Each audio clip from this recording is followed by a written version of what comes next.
Hello everyone, welcome to exam info academy. हमारे channel का नाम है एग्जाम इन्फो अकेडमी। इन्फो मतलब इंफॉर्मेशन, एग्जाम के बारे में सभी इंफॉर्मेशन आप तक पहुंचाना। आज जो ये खबर हम लेकर आए हैं, ये जो इंफॉर्मेशन हम आपको दे रहे हैं, ये रिजल्ट नहीं आया है, रिजल्ट के बारे में नहीं है, ये पढ़ाने के बारे में भी नहीं है, ये एडवर्टाइजमेंट नंबर 51 52 कब आएगा इसके बारे में भी नहीं है। ये खबर कुछ और है। ये खबर है कि तब आप परीक्षा में बैठे टिक लगा रहे हो, ऑप्शंस को टिक कर रहे हो, सॉल्व कर रहे हो क्वेश्चंस को, तो क्या कीजिएगा। ठीक, इस खबर को पढ़ने से पहले हमें मोहम्मद इकबाल की का लिखा एक गीत सारे जहां से अच्छा की एक पंक्ति याद आ रही है। पहले हम उसको सुना दें आपको, फिर हम आगे बढ़ेंगे। पंक्ति है, हिंदी है हम वतन है हिंदुस्तान हमारा। आपने भी सुनी होगी, हिंदी है हम वतन है हिंदुस्तान हमारा। ये गीत लिखा था सारे जहां से अच्छा हिंदुस्तान हमारा, मोहम्मद इकबाल ने सबसे पहले 1905 में ये गाया था।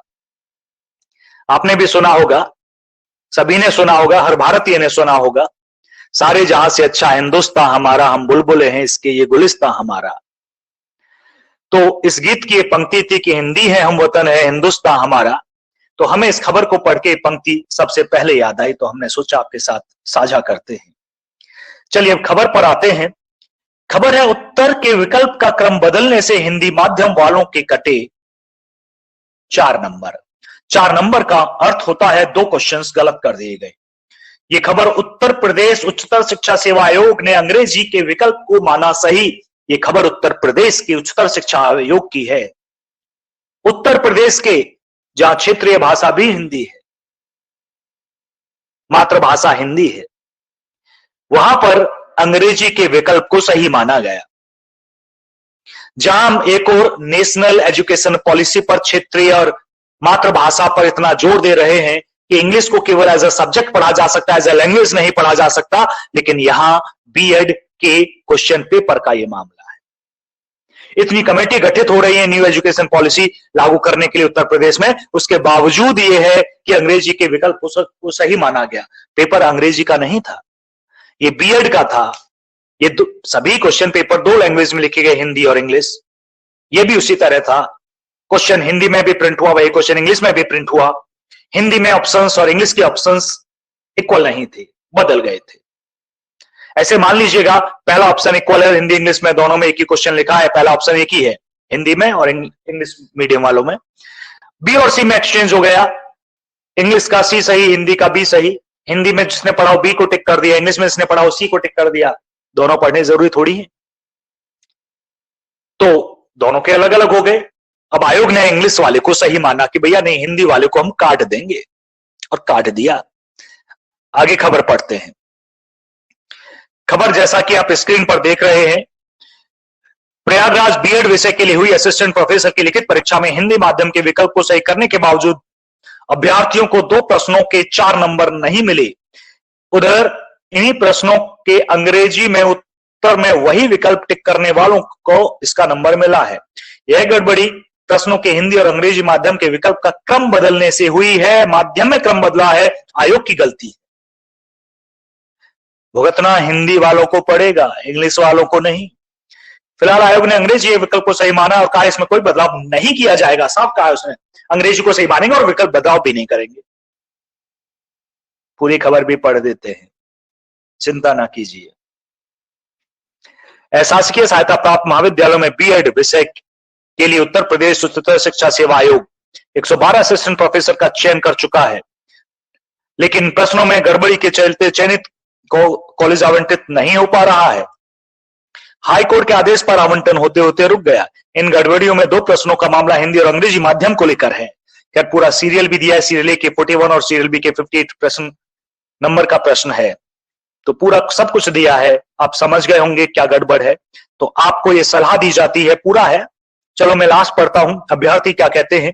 सही उत्तर के बावजूद हिंदी माध्यम वाले अभ्यर्थियों को 4 नंबर नहीं मिला।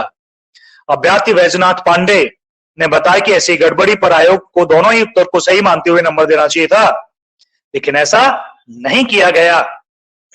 हम भले ही हिंदी गाते रहें, लेकिन जब जरूरत पड़ती है तो हम इंग्लिश में ही कूद जाते। हर जगह प्रमोट हम हिंदी को करेंगे, जाएंगे इंग्लिश पे। क्यों जा रहे हैं? सभी प्राइवेट जॉब आपको हिंदी पढ़ते हुए तो नहीं मिलेंगे। ट्राई कर लीजिए, ट्राई करके दिखा दीजिए। शायद ही कोई हो इंग्लिश लैंग्वेज वाली छोड़िए, हिंदी लैंग्वेज वाली हिंदी में मिलेगी।